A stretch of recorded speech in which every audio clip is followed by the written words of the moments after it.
Hi, and welcome to today's Daily Chronicle. Today is Tuesday, September 16th, 2025. Is it the magnesium or the massage? The facts about magnesium lotion for sleep.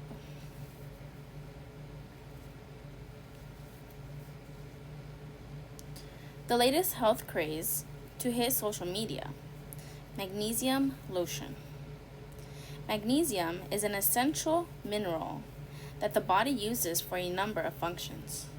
It has long been thought to help with sleep when taken as an oral supplement, though there is little scientific evidence to back that claim. Influencers now promote magnesium in lotions form as an elixir for improving sleep, as well as addressing a wide range of problems, including cortisol and insulin imbalance, muscle soreness, fibromyalgia, and arthritis. Did you know rubbing magnesium cream on your child's feet can help with sleep? Asks one woman on TikTok who goes by Cottage Calderon and who promises that it can help with growing pains and improving mood. No midnight leg cramps, says a man on the account. Tap the orange cart. It works for me and my wife. Y'all, says another TikToker, well over 40-ish. This magnesium lotion and spray is magic in the bottle. The claim. Enthusiasts claim that magnesium lotion, specifically applied to feet, can improve sleep. Many also argue it can be applied all over the body to remedy a variety of other health ailments. People are buying the idea, literally. One market research group estimated the market in 2024 for topical magnesium was more than $400 million. The evidence. There is little proof that magnesium can be absorbed through the skin. The problem with this is that the skin is a barrier, not a sponge, says Nicholas Theodaskis, a dermatologist and researcher at Harvard University. Most medications are best delivered orally, which allows for a quick absorption into the bloodstream. A few kinds of substances are well suited to absorption through the skin, he says. Often, transdermal patches are used for medications that need to be slowly absorbed over time.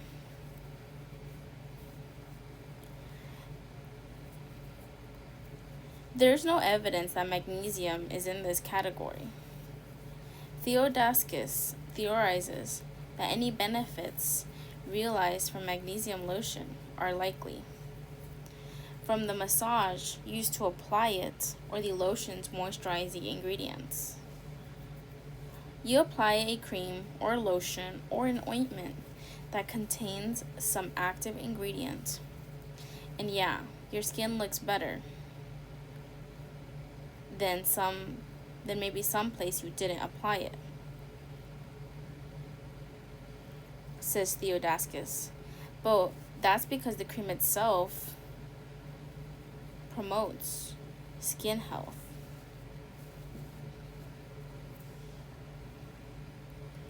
Anything that comes in a cream base or an ointment base is just automatically going to be good for the skin. The nuance. Despite the lack of evidence, or at least one doctor says, if magnesium lotion is working for you, go for it. I think the risks of applying magnesium to your skin are probably extremely small, says Dr. John Winkelman, a sleep expert at Harvard. He says that he had at least one patient reporting using magnesium butter for sleep.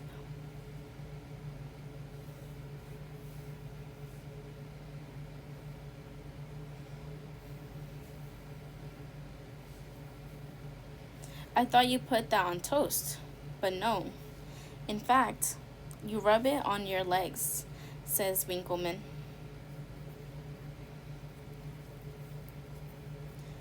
She did say magnesium butter was helping.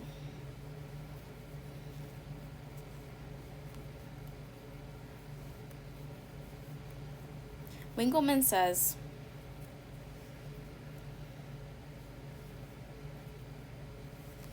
in matters of sleep especially, placebo can be powerful.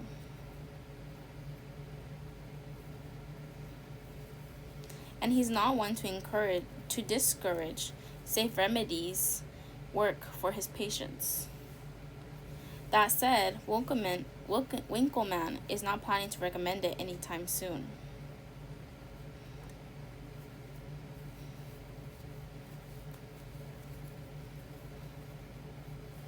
The Food and Drug Administration doesn't approve supplements and related products based on safety and efficacy data.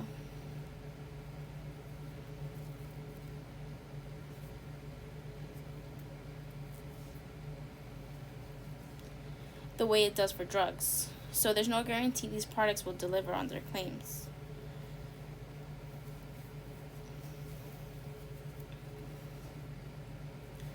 For some of the sleep conditions that magnesium lotion supposedly treats, says Winkleman, there are medically proven treatments. Restless legs syndrome, for example, something some influencers says is eased with an application of magnesium lotion, has actual tested medical therapies. I really don't think that it's fair to recommend things that I really don't think have been substantiated as effective, says Winkleman. I'm a big believer in scientific evidence. The bottom line.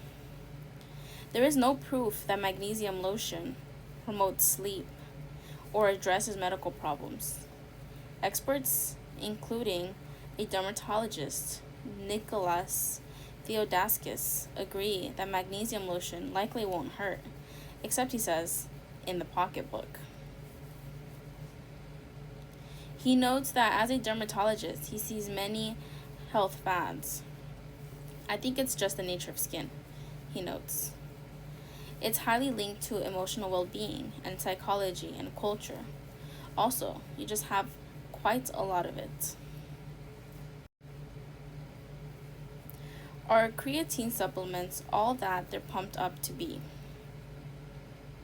Creatine supplements have long been popular among iron-pumping gym bros, but these days, interest in creatine has exploded. As social media influencers tout the benefits of creatine for everything, from adding muscle to boosting cognition, and even helping to regulate blood sugar. It's the supplement of the year, wellness influencer Bobby Parrish said in a recent TikTok post. Creatine is legit. It's a compound made from 3 amino acids that your muscles use as a source of energy. Your body makes some creatine, and it also comes from red meat, chicken, or fish. But maximizing your creatine with supplements really deliver all the health benefits influencers claim? Here's what the research shows. The claim. Creatine supplements can help grow muscle and improve athletic performance. Some claim it could prevent age-related bone and muscle loss, improve brain function when you're sleep deprived, and boost cognition in other ways, or even protect against Alzheimer's disease. The evidence. Decades of research have shown that taking supplements to maximize the amount of creatine stored in muscles can help to add lean muscle mass and improve athletic performance, providing quick bursts of energy to do a few extra reps on a bench press or finish a little bit stronger in a road race, says Abby Smith Ryan, a professor of exercise and Sports Science at the University of North Carolina at Chapel Hill.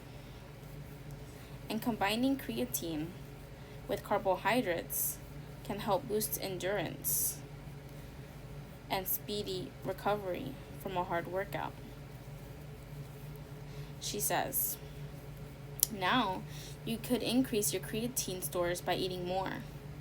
But the problem with that is we're talking like 2 pounds of raw beef every day, and not many people are willing to do that, says Jose Antonio, a professor of exercise and sports science at Nova Southeastern University of Florida. Hence, supplements. When it comes to adding lean muscle mass, Antonio says the evidence for creatine supplements is overwhelming. They work, but Antonio says there's a big caveat. You can't just take creatine and then you put on lean mass. In other words, you actually have to work out. A review of 35 studies found that when creatine supplements were combined with resistance training, adult men added around 2 to 3 pounds of lean body mass. For older people especially, since we tend to lose muscle mass as we age, that could be significant, Smith-Ryan says. There's also some newer research suggesting creatine supplements may help with bone health, though the evidence is still emerging, says Hannah Cabre, a registered dietitian, exercise psychologist, physiologist, and postdoctoral fellow at Pennington Biomedical Research Center in Louisiana. She notes that exercise in general helps maintain healthy bones.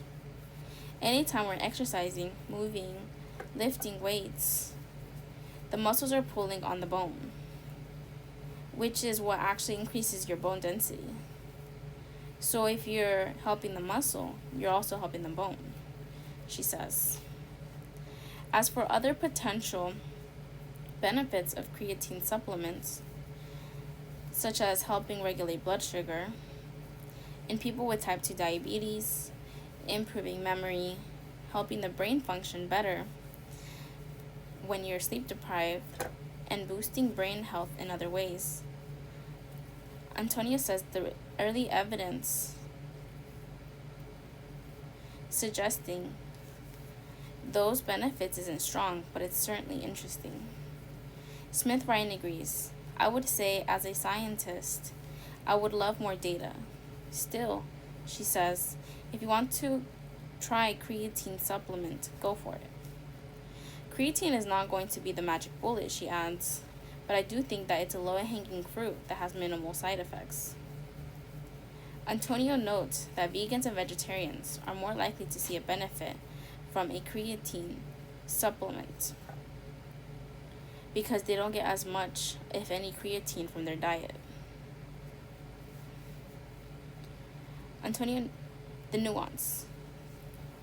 If you're taking creatine supplements to boost your performance at the gym or in the sports field, just know the boost might be small. It's not going to make you necessarily a better baseball player or football player, but it will help you train harder, Antonio says.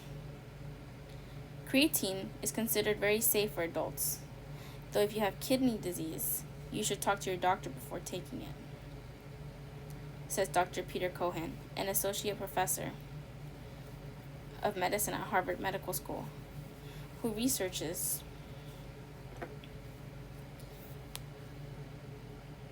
supplement safety. He recommends buying supplements that contain creatine monohydrate, the most widely studied form, as the only ingredient. If someone wants to use supplements, we need to know exactly what ingredient we're getting and exactly the precise dose.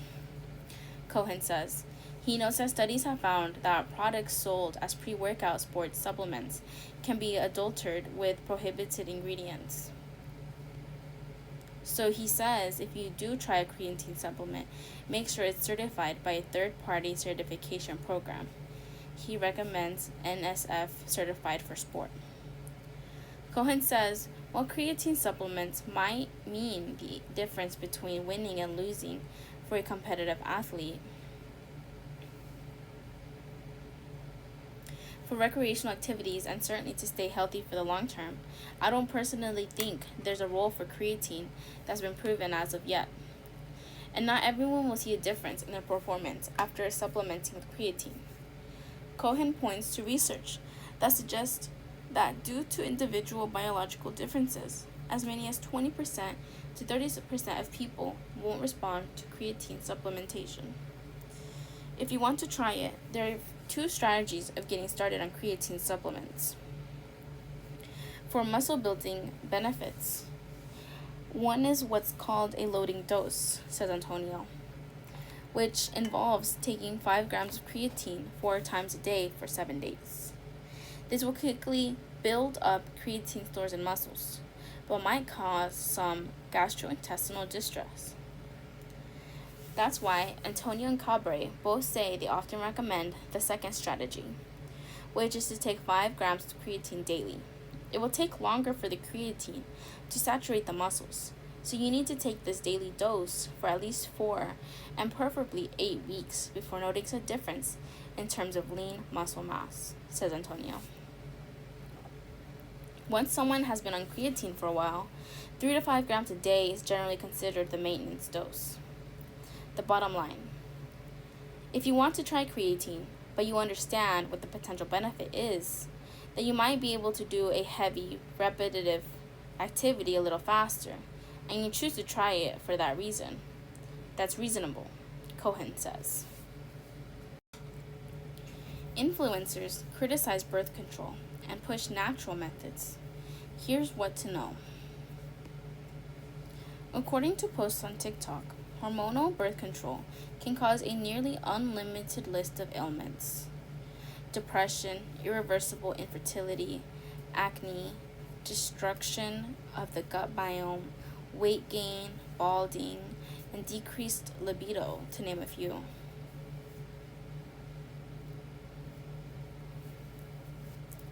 At the same time, a growing number of influencers advocate tracking fertility cycles naturally, or with apps, to prevent pregnancy, while avoiding birth control altogether. How did the pill get such a bad reputation, and is there anything to worry about? Is cycle tracking a valid alternative? We asked researchers and doctors. The claim: hormonal birth control is dangerous. You can effectively prevent pregnancy with natural methods. The evidence: decades of use and research have shown that hormonal birth control, such as oral contraceptives, IUDs, patches, injections, and implants, is safe and effective at avoiding pregnancy. While there are some potential side effects, people on social media exaggerate or misrepresent the risks. A study of TikTok videos about contraception concluded that they showed poor reliability and quality.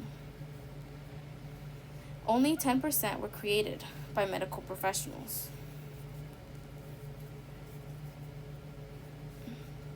Some of the more common side effects include headaches, mood changes, and breast tenderness.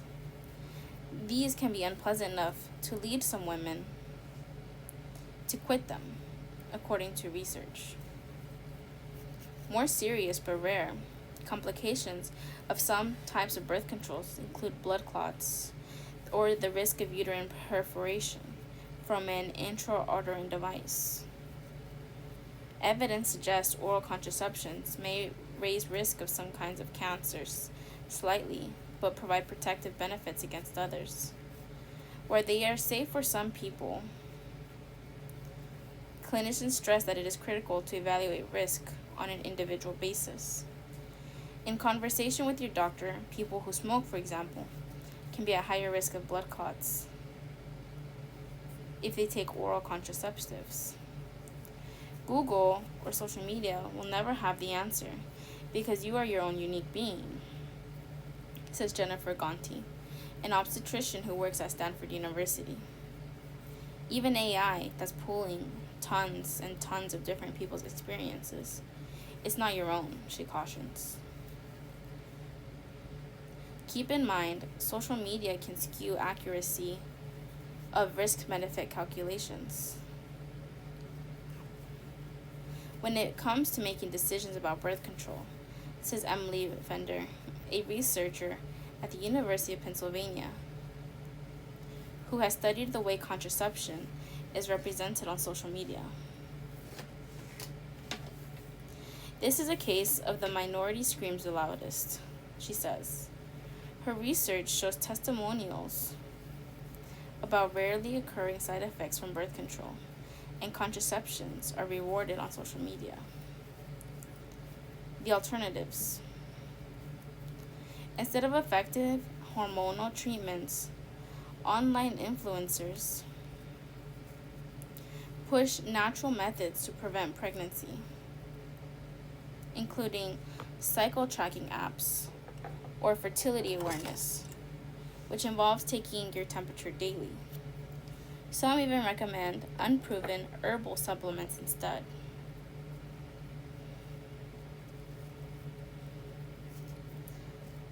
Experts warn cycle tracking can lead to a false sense of security when it comes to preventing pregnancy.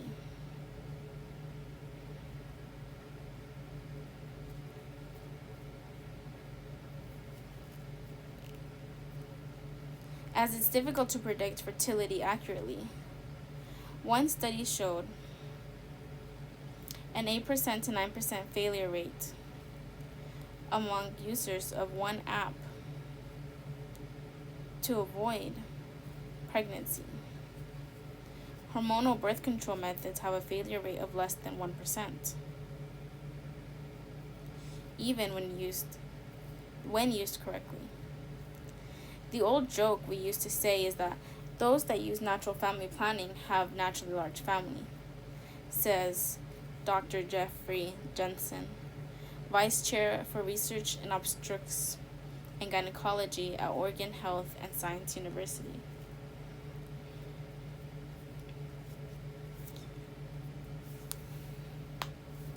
For individuals that have highly regular cycles and are willing to have periods of voluntary abstinence, that will work, he says.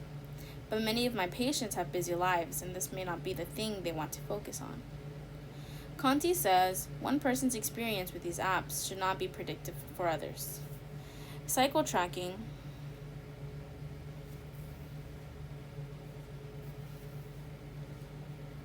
does work for some people, says Conti. But telling you that this is the only way to do it is a very privileged approach, because you're only considering your exact situation and scenario.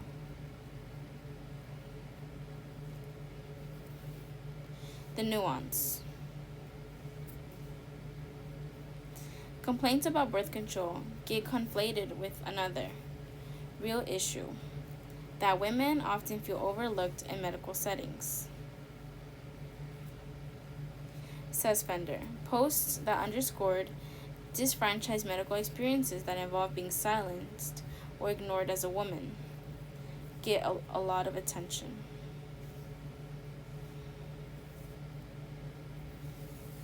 She says, for instance, a woman named Lizzie Morris recently talked about her experience with a hormonal IUD on TikTok. I did not know the risks, says Morris in the video, as she points to a picture of an x-ray where she says her IUD became embedded in her uterus. She had to have it surgically removed.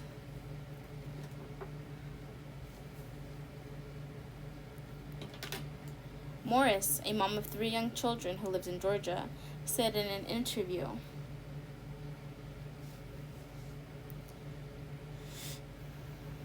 that her intention was not to scare people off birth control, but to bring awareness of the risks that she believes doctors don't often make clear enough to patients. One survey showed that 29% of women felt their doctor had dismissed their health concerns in the previous 2 years. Morris says she has often felt rushed or overlooked by doctors, even when the risks of a type of birth control are low, she says. She would rather know about them, and she thinks doctors should discuss them. People deserve the informed choice.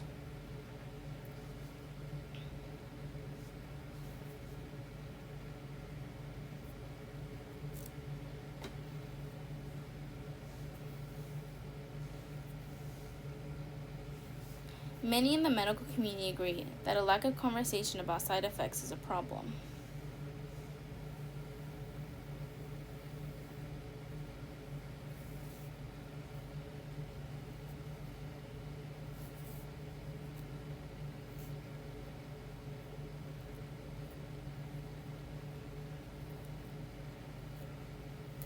But Jensen says that in a short time, clinicians often have with their patients, focusing on uncommon side effects may mean less time to focus on those that are more likely.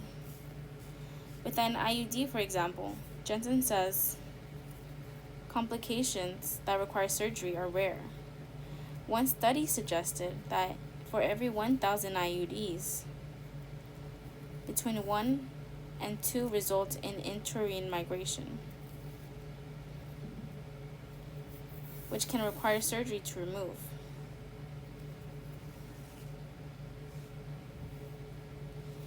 And this is often minimally invasive procedure. Common side effects like irregular bleeding are more worthy of discussion. He says that's something that actually clinicians should do a much better job at focusing on. The bigger picture. Clinicians stress the importance of weighing potential side effects of hormonal birth control against the risks of unplanned pregnancy. Aside from the choice of having a child or not, the bigger picture. Clinicians stress the importance of weighing potential side effects of hormonal birth control against the risks of unplanned pregnancy. Aside from the choice to have a child or not, pregnancy itself can be dangerous, points out Jensen. Abortion restrictions compound that risk. It's not that long ago that the most likely way you would die as a woman would be an obstetrically related event during labor, says Jensen. Social media often gives no context around what exposure to pregnancy means to women. Maternal mortality rates have improved in the last century, but there are still significant health risks, says Jensen, as well as considerations of equality. The ability to avoid pregnancy means women's ability to be equal players in all aspects of modern life, he says.